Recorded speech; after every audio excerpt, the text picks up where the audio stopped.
Hi there, my name is Sheena Bradley. I am a Métis Traditional Herbalist and Birthworker in Omisimâw, Fort McMurray.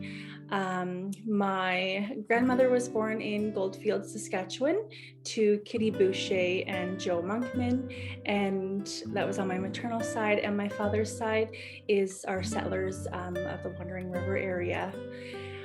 So I have a business, Omisimâw Wellness.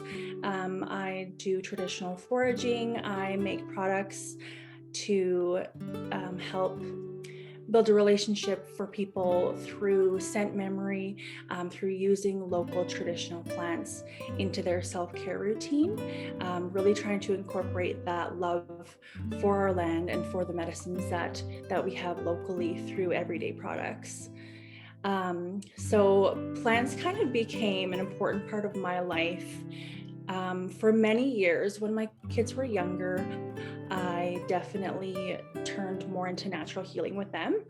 And then I started studying about plant medicine beginning in about 2016, 2017, but it was a very westernized scientific approach. And then I think it was about 2-3 years ago, I was really struggling with my past traumas. I was going through a really difficult mental health crisis. And that's when I kind of turned into plant medicine in nature, getting to know plants one-on-one. I turned to my culture and my ceremony. I really started to develop a relationship with plants that would show up for me in nature, going for walks, seeing the same plant over and over again, and kind of wondering what that message was that plant was sending to me. So I would sit with them and kind of get to know them, watch them grow, watch them go to seed, and kind of renew the next year. And then I would do a lot of research on each plant and see why that was. One of the most important plants for me that really stood out early on was fireweed. It still is one of my favorite, and I use it all the time, but its spiritual properties can really help move past that trauma that we experienced when we were younger. It can help us heal and kind of grow into our authentic selves. And you can look at that by the way it grows. You know, a forest fire comes in and demolishes things, but then there's these big, bright, beautiful flowers. And just really tuning into that helped me heal through a lot. I think plant medicine is important to everybody's well-being.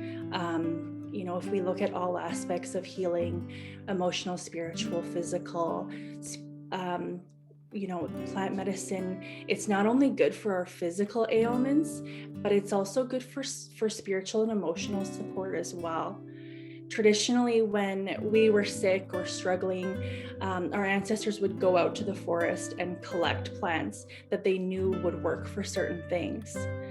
And the forest was our pharmacy. So using traditional plants today, where appropriate, I think is an act of reconnecting with our culture and reclaiming our traditional ways. Connecting with our plant can also really strengthen our love for the land. It can strengthen our relationship for where we live, and really fall in love with the property around us, the land around us, and help us want to do better for Mother Earth. And I think it's important for kind of everybody to regain a relationship with their plants, with the plants that surround us. So notice what stands out for you, like when you're on a drive, when you're going for a walk. Notice what plants you continually keep seeing, and notice, you know, sit with them, notice what they're telling you, examine it, watch it grow, watch it go to seed. Just see what that life cycle is about it.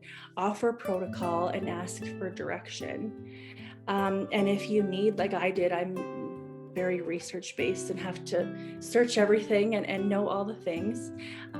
If you need to go home and research the plant properties, the spiritual properties, there's a lot of information out there, or ask elders. There's some very, very knowledgeable elders in our area about plant medicine that know a lot. And also, I think a big way to get reconnected with plant medicine is going for a walk, being barefoot, close to Mother Earth in nature, and hug a tree. Like, it may sound absolutely weird, but hugging a tree, they're your plant kin, they're a tree kin. My mom is a trauma and addictions counselor, and that she would always tell me that, go hug a tree, go hug a tree. And you can feel that connection. You can feel that connection when you're standing on the ground, hugging that tree. You feel more grounded, you feel more centered. So it's a really important part to get out there and just to be with the land. A few of my favorite local plants that I've used from the area are fireweed, of course, yarrow, goldenrod, wild bergamot, giant purple hyssop is one of my favorite, and wild mint. Wild mint you can use for a lot of things.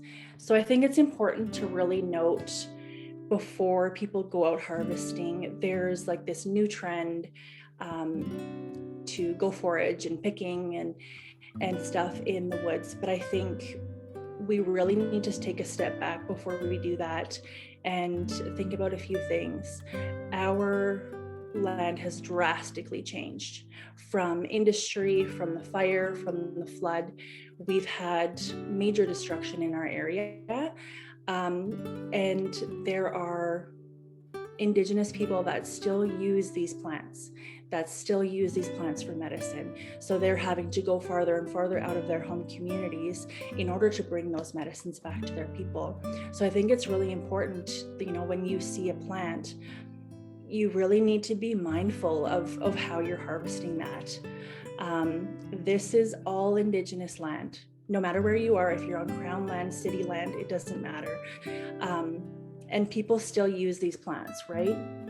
So for non-Indigenous people and for people that are generally in my field, I've created a lot of conversation with others around this topic, how to harvest in a good way.